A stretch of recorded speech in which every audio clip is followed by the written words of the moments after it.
அம்மனி விவசாய வேலை செஞ்சா இடுப்பு வலிக்குது கை கால் வலிக்குதுன்னு சொல்றாங்க. ஆமாங்க. டாக்டர் கிட்ட போனா வாமணி வாங்கோ என்ன சத்துட்டா நீ குடிங்க அரிசி குடிங்க அதை குடிங்க இதே கூட பணத்தை வாங்கிட்டு பண்ணிடுறேன். பழைய காலத்து பழமொழி என்ன சொன்னதுன்னா ஜம்முன்னு அச்சு வெல்லம் வாங்கிக்கோ கருப்பட்டி வாங்கிக்கோ முத்துன தேங்காய் வாங்கிக்கோ அறுத்த முத்துன தேங்காய் 2 தேங்காய் அச்சு வெல்லம் 2 அச்சு பொரிச்சுக்கல்ல ஒரு 1/2 கிலோ வாங்கிக்கோ அறுத்தமா வாங்கி வச்சு அறுத்தமா அமாவாசை எனக்கு எடுத்து வச்சு மத்தியானம் சம்மனு இடிச்சு தப்பால் போட்டு வச்சுக்கோங்க.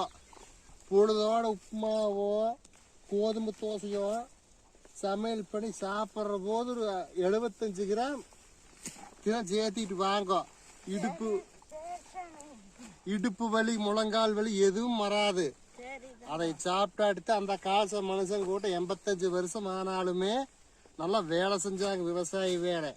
இன்னைக்கு விவசாய வேலைன்னா மக்கள் என்னங்கிறாங்க அட என்ற பிள்ளைய கம்ப்யூட்டர் படிக்க வைக்கிறேன் அது கம்ப்யூட்டர்ல போய் வேலை செய்யிட்டு விவசாய வேலைக்கு வேண்டாங்கிறாங்க.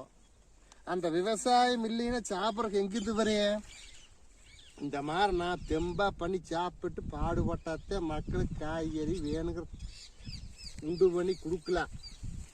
எல்லாமே கம்ப்யூட்டர் பொடுப்பு எல்லாமே கம்ப்யூட்டர்ல போயிட்டா கம்ப்யூட்டர்ல காய்க்கவா போகுது காய்.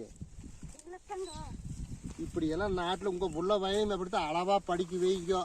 விவசாய வேலைக்கு விவசாயம் பண்ணாத்த மக்கள் சாப்பிட முடியும். சரி அம்மனி எனக்கு நேரமாச்சு நான் பால் கறக்க போயிட்டு வரேன்.